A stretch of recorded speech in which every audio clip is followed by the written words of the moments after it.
A segunda tendência que a gente marcou aqui, e eu acho também importante, que é o compliance para 2026. Como que vocês enxergam isso? Foi muito ventilado em 2024, 2025 a gente começou a ter uma percepção mais presente disso, inclusive no contato com os clientes. Para 2026, o que o licitante tem que olhar quando o assunto é compliance? O compliance, na verdade, ele é a regra. Então, hoje em dia, na verdade, não que ele é a regra, mas o compliance ele é algo que já existe e que a empresa ela precisa cada vez mais buscar mecanismos para saber se o caso dela é implementar o compliance ou não. Porque desde que nós tivemos a lei anticorrupção, vem surgindo vários decretos regulamentando. Inclusive foi incorporado pela 14133. Então, a lei já trouxe isso como uma imposição. Então, hoje, para as compras acima de 261 milhões, atualizado agora pelo decreto 2025, você tem que ter o compliance. Entretanto, a lei abre uma prerrogativa para que cada estado e cada município possa legislar sobre essa questão. Então, nós temos aqui diversos decretos que regulamentam o compliance com valor bem menor ao que tem na lei 14133. Então, por exemplo, tem decretos, eu até tinha listado aqui, um decreto estadual de Porto Alegre que coloca o compliance acima de 2,5 milhões. Então, assim, olha o valor da licitação. A empresa que se antecipa hoje faz o compliance, o que ela faz? Ela vai lá e fala assim, prefeitura, coloca essa regra no seu edital, porque você tem uma lei que estabelece compliance, então você tem que colocar no seu edital. E ele tira quem não está. Então, o compliance ele é uma regra estratégica. Quem hoje quer ganhar dinheiro, ela tem que se adequar às novas regras de mercado. E o compliance ele é uma tendência para 26, para 27, para 28, para sempre. E vai surfar essa onda quem tomar essa atitude preventiva. Até porque ele demanda um tempo de implementação. A verdade um compliance de verdade. A verdade é que quem chega primeiro bebe água limpa. Eu Exatamente. acho que esse é o grande dilema aqui, né? 2024 a gente percebeu uma pequena movimentação, 2025 um pouco mais. Quem chegar agora em 2026 ainda vai beber água limpa. Vai. Mas talvez, se ficar dormindo no ponto, não implementar o seu programa de integridade, pode ser que aprenda na dor, né? Tenha que fazer lá na frente. A empresa só ganha com o programa de integridade, né? A gente costuma falar que uma empresa que tem implementado e efetivamente aplica, ela garante a sustentabilidade nos seus contratos, porque ela não vai se envolver em processos de corrupção. Se ela tiver dentro de um processo sancionatório, a existência de programa de compliance gera um atenuante, uma atenuação. Se ela não tiver, é uma agravante. E para fins de reabilitação, em caso aí de aplicação de sanção, o compliance é um dos elementos para reabilitação.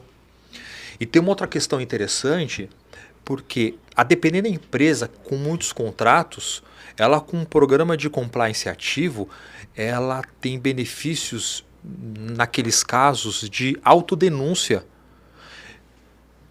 Por exemplo, eu tenho lá na ponta um colaborador que está fraudando um determinado documento na execução do contrato.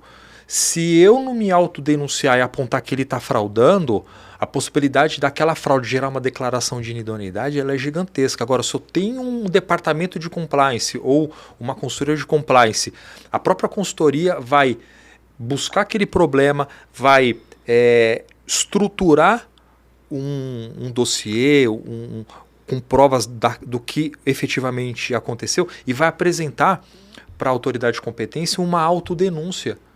Ou seja, eu já me antecipo em um processo sancionatório. E fora ainda, né, as benesses, como é a questão da disputa, né, você se beneficiar no caso de empate.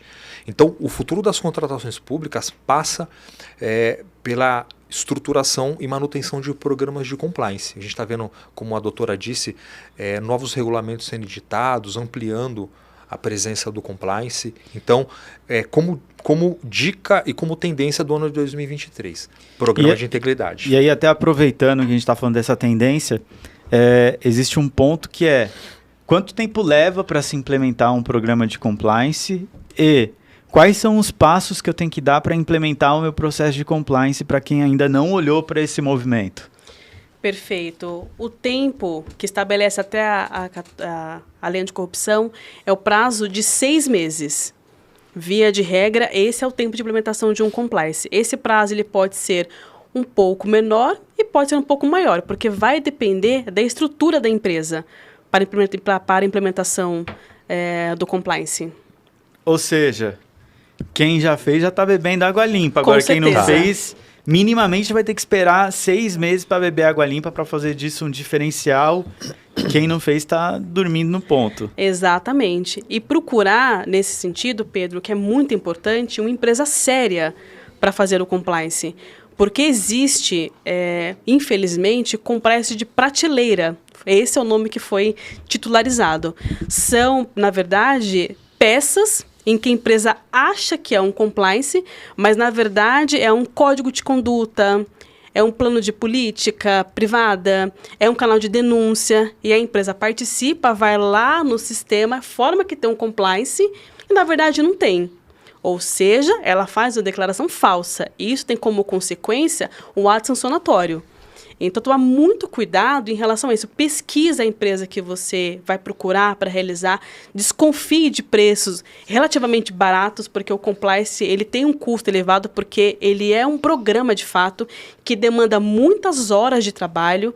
Então, tem que buscar uma empresa que tenha maturidade para fazer essa implementação. E evitar apresentar só documentos. Se a empresa apresentar só um material por escrito, não é um compliance. É um compliance de faz de conta. Né? Exato. E a gente está oferecendo esse serviço, né? Com licitação, está implementando programas de compliance. Inclusive, a doutora amanhã vai para o Rio Grande do Norte, hein? Estarei no Rio Grande do Norte. Vai lá, implementar um compliance numa empresa, né, de alimentação industrial. Bem interessante, porque a empresa com muitos contratos ela já está se vendo na necessidade de estabelecer esses procedimentos, né? Então, tá bem interessante a sua atuação dentro aqui do Com Licitação, porque a gente tem um diferencial, né, Pedro? A gente tem essa estrutura, né, que é a aplicação do compliance puro, mas a gente tem toda a vivência em licitações. Então, o produto que a gente oferece é um produto mesmo lapidado, estruturado para empresas que participam de licitações públicas. Maravilha. Então, eu quero avançar, porque eu não queria só nesse episódio ter falado de erro. Eu queria trazer uma visão de futuro, e eu acho que a gente está conseguindo. Já falamos de 2 coisas muito bacanas, que é o 6X, agora o compliance.